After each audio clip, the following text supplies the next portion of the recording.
Mommy's just gotta fight some fucking sharks.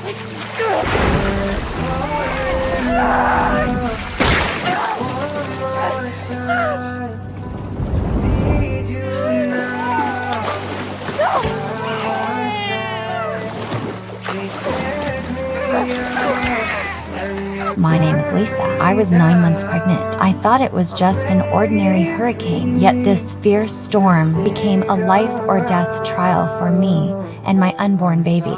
Heavy rain trapped me inside my car that day. The water level rose rapidly and soon covered the car windows. I screamed for help desperately, only hearing wild wind howling. I thought being stuck here was the worst thing possible, until dark shark figures emerged from muddy floodwater.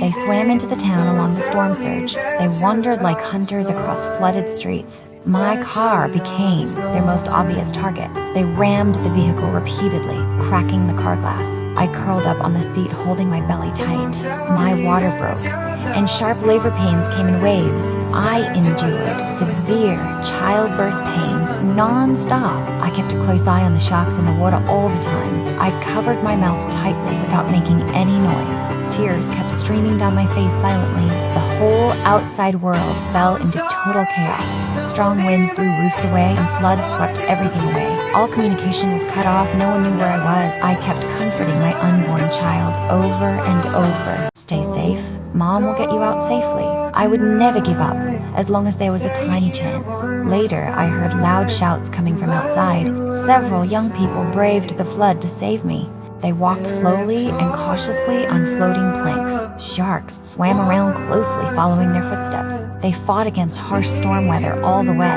They dodged dangerous sharks while moving forward steadily. They drew nearer and nearer to my trapped car. I watched them closely through the car window. Some people distracted sharks with tree branches. Others smashed open the car window with axes. I gritted my teeth and bore intense labor pain. I climbed out slowly through the broken window. Sharks rushed forward fiercely right after I got out. I nearly got dragged down into the cold floodwater. We took shelter inside a shaky, damaged building. Lots of survivors gathered together in this place. Everyone comforted and encouraged each other warmly. Some people got hurt and some broke down in tears. No one among all these people chose to give up hope. I leaned against the wall with growing sharp pains. My baby was about to be delivered very soon. There were no professional doctors or delivery tools. Only kind strangers stayed by my side quietly. I clearly heard his loud and clear cry. It was the warmest sound amid the brutal storm. I truly felt alive again at this precious moment. Day broke, and the terrible storm gradually calmed down. Flood waters receded slowly, little by little. All sharks were washed back into the deep ocean. We stepped out from piles of broken ruins. We looked worn out, but luckily survived the disaster. I held my newborn baby and watched the rising sun. I finally understood the real meaning of being a mother. Great maternal strength is never just empty words. Mothers can unlock unimaginable hidden power in despair. I can hold on firmly just for the sake of my child.